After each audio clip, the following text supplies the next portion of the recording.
The Cultural Revolution in our country upturned everything, including Catholic education. Let's talk about what happened in the 60s, Father. Well, of course, these congregations of women, which had been founded from the 1700s on, they were wonderful, they were devout, and they were effective, but they were not congregations that had a long, long history and a long tradition. And a new institution like that, relatively new in terms of church history, when some of the conditions changed that were assumed in the original foundation, there's not much context to form a judgment on what do we do now. This is a crisis of identity. Our founders had certain ideas which were based upon the Catholic faith and piety of that time, but now none of this seems to be certain. And everything is up for question and dialogue and so on.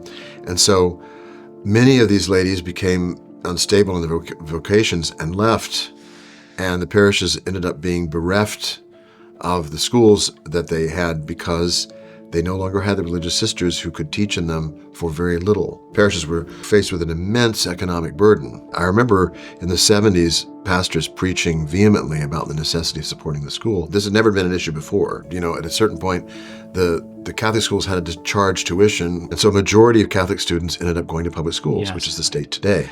And so the women of the parish whose husbands were still working, whose children were mostly grown, maybe high school age children or out of the house, stepped in and started teaching.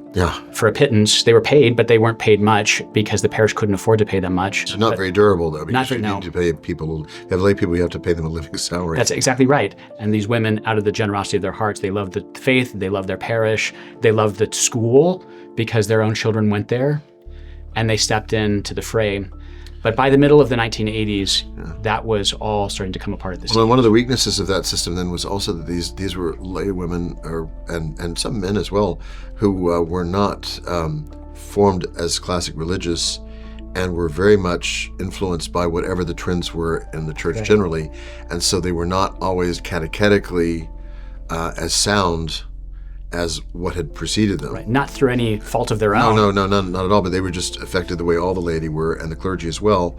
But this is just history. It's not a critique of anybody. Correct. It's just what happens.